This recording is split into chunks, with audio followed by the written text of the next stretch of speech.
नमस्कार दोस्तों, स्वागत है आपका नार्सिसिस्टिक सीरीज़ के एक और नए वीडियो में। मेरा नाम है राजीव, ये है राजीव कोचर लाइफ मंत्रा।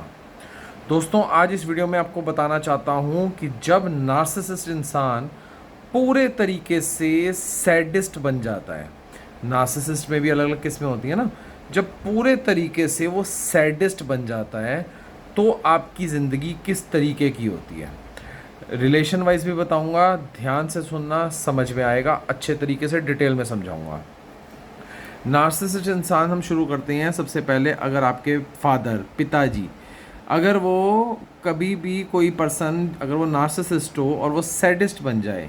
अगर वो आपके फादर हों, तो आपके जीवन में कुछ बल्कि आपको दुख देना, आपको रुलाना, आपको कल्पाना, आपको चिखवाना, ये उनकी लाइफ की सबसे बड़ी प्रायोरिटी बन जाती है। ये बड़ी बात बोल रहा हूँ मैं कि जब एक नार्सिसिस्ट सैडिस्ट बन जाता है तो उसको आपको रुलाना और परेशान करना उसके जीवन की एक हॉबी बन जाती है। अब समझ लो आपके फादर या किसी के फादर जो हों वो नार्सिसिस्ट हों और साथ में वो आगे सैडिस्ट में कन्वर्ट हो गए हैं, नार्सिसिस्ट की अगली लेवल पे पहुंच गए हैं,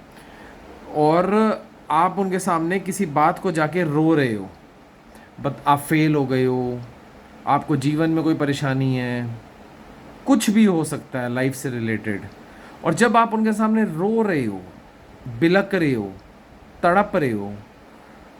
कहीं ना कहीं मन के अंदर वो इंसान प्रसन्न है, खुश है। ये सैडिस्ट की सबसे बड़ी पहचान है।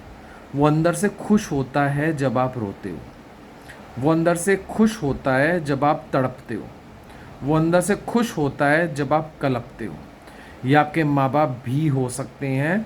तो ऐसा नहीं है कि माँ बाप नहीं हो सकते, ऐसे माँ बाप भी ऐसे हो सकते हैं, भाई बहन भी ऐसे हो सकते हैं, आपके घर के और कोई भी लोग ऐसे हो सकते हैं। तो जब आप रो रहे हो उनके सामने, तो ये बात को गौर रखना अपने जीवन में कि अगर आप किसी के सामने रो रहे हो, बिलक रहे हो, तड़प रहे हो, परेशानी बता रहे हो, दुख बता रहे हो, अगर उस इंसान का मिजाज अटपटा सा लगे, उसके मिजाज में आपको ऐसा ना फील हो कि जो आपका, जब वो अपनी परेशानी, अपना दुख, अपना रोना आपको बताता है तो आपकी आंखों से भी आंसू छलकते हैं, पर जब आप उसको बता रहे हो तो उसके मिजाज में वो इमोशंस नहीं है जो होने चाहिए, और वो नार्सिसिस्ट है। तो ये समझ लेना कि तुम्हारी बात सुन के वो सैडिस्ट जो है वो खुश हो रहा है। उसी तरीके से जब आप अपने से किसी रिलेशन में होते हो, अपने बॉयफ्रेंड को, अपने हस्बैंड को आप कोई भी चीज़ बताते हो, कुछ भी छोटी से छोटी भी, अगर रोटी बनाते हो आपका हाथ जल गया, कुछ भी गर्म चिमटा लग गया, कोई परेशानी हो गई, कहीं गिर गए, फिसल गए, वट एवर, और जब आप बताते हो और सामने वाले का वैसा कंसर्न नहीं आता, और अगला वही नार्सिसिस्टिक है पर्सन, और उसके बाद आप ये नोट करते हो कि उस बात को तो बहुत लाइटली ले लिया इसने, जो आपके लिए बहुत बड़ी थी, जिसके अंदर आपका रोना भी निकला, जिसके अंदर आपकी चीखें भी निकली, जिसके अंदर आपको परेशानी भी हुई, जिसके अंदर आप कल्पे भी, और उसके बाद भी वो पर्सन जो आपके सबसे करीब आप समझते हो उसको खास फ़र्क नहीं पड़ा, तो वो कहीं ना कहीं सैडिस्ट है।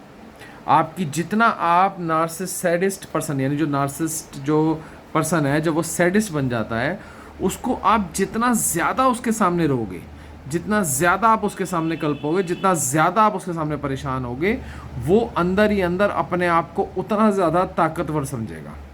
वो अंदर ही अंदर उतना ज़्यादा खुश होएगा, वो अंदर ही अंदर अपने आप को, आपके ऊपर अपने आप को वो समझेगा कि मैंने इस पर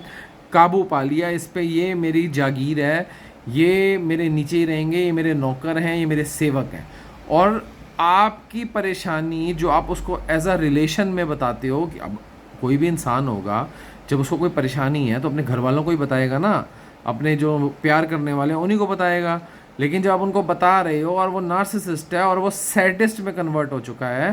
तो आप समझ लो आपका हर दुख, हर परेशानी, हर पीड़ा में उसको सुकून मिलता है। कितनी खतरनाक बात है। आपके हर दुख, हर परेशानी, हर पीड़ा में उसको मज़ा मिलता है, उसको एन्जॉयमेंट होता है, उसको ऐसा सुकून मिलता है कि जैसे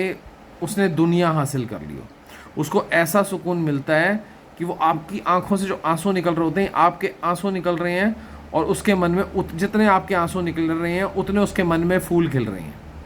आपके जितनी चीखें निकल रही हैं उतना उसके कानों में संगीत गूंज रहा है। आप जितना कलप रहे हो वो अंदर से उतना प्रसन्न है। अब सोच कर देखो कि ऐसा इंसान जिसको तुम अपना जीवन साथी मानते हो, अपनी सास मानते हो, ससुर मानते हो, देवर मानते हो, दोस्त मानते हो, भाई बहन मानते हो, माँ बाप मानते हो, रिश्तेदार मानते हो, जानकार मानते हो, अगर उसका मन ही मन इस तरीके का सैडिस्ट बिहेवियर आपकी तरफ हो तो ये अपने आप में कितने दुख वाली बात है, अपने आप में कितनी घटिया बात है, अपने आप में कि इसमें कि इनमें और एक राक्षस में क्या फ़र्क हो सकता है आप ये बताइए। जब वो आपके आंखों से निकलते हुए आंसुओं को देख के खुश हो रहे हैं, जब वो आपकी कोई चोट लग गई है आपको उसको देख के वो प्रसन्न हो रहे हैं, जब आपको कहीं कोई दवाई चाहिए, कहीं जाना है और उसको लटका रहे हैं ताकि आप तड़पो और आप तड़पो तो वो देख के खुश हो, जब आपको कोई चोट लगी है तो पट्टी कराने ले जाने में जो अभी 5 मिनट में होनी चाहिए वो 2 घंटे बाद हो रही है। क्यों? क्योंकि उनको आपके दर्द में मज़ा आ रहा है। आपका कोई काम रुक जाता है, आपके कोई सर्टिफिकेट नहीं बन पाते, आपका कोई काम नहीं हो पाता, उसके बाद आप बैठ के बिलक रहे हो, रो रहे हो कि मेरा ये काम नहीं हुआ है, और आपको सांत्वना देने के बजाय वो पर्सन पीछे से खुश हो रहा है। तो इस रिलेशन को, इस इंसान को, इस जीव को आप क्या कहेंगे? ये होता है सैडिस्ट, जो आपकी तकलीफ़ में मौज करता है, आपकी तकलीफ़ में खुश होता है, जिसको आप सोचते हैं कि मेरी तकलीफ़ में आप अपने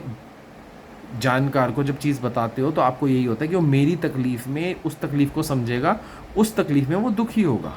पर यहाँ उल्टा है, यहाँ उस तकलीफ़ में वो इंसान खुश होगा। आपकी परेशानी, आप बोलो कोई, जैसे कोई लड़कियां बोलती हैं मेरे वहाँ पे मेरे फादर बीमार है, मेरी मदर बीमार है, मेरा भाई बीमार है, मेरी बहन बीमार है, या वट एवर, और वो जा नहीं पा रही है, तड़प रही है अंदर से जाने के लिए, ये जाने नहीं दे रहा है, उसमें भी उसको सुकून मिल रहा है। आप कहते हो कि मेरा फलाना, मेरी फ्रेंड बीमार हो गई है, या मतलब कुछ भी जो चीज़ आपको बॉदर करती है, जिसमें आपको दुख होता है, सैडिस्ट को उसमें एक बहुत ही सुकून मिलता है। तो ये आप बहनों के लिए मैंने स्पेशली बनाया है, भाइयों के लिए भी है, जो भी नार्सिसिस्ट के साथ में झेल रहे हैं आज की डेट में, उनके लिए बनाया है कि देखो किस तरीके से ये कितने गिरे हुए इंसान होते हैं नार्सिसिस्ट, इनसे बचो, और अगर नहीं, तुम इनको छोड़ नहीं सकते तो दिमाग चलाओ और इनको उनकी सही जगह ज़रूर दिखाओ। ध्यान रखो।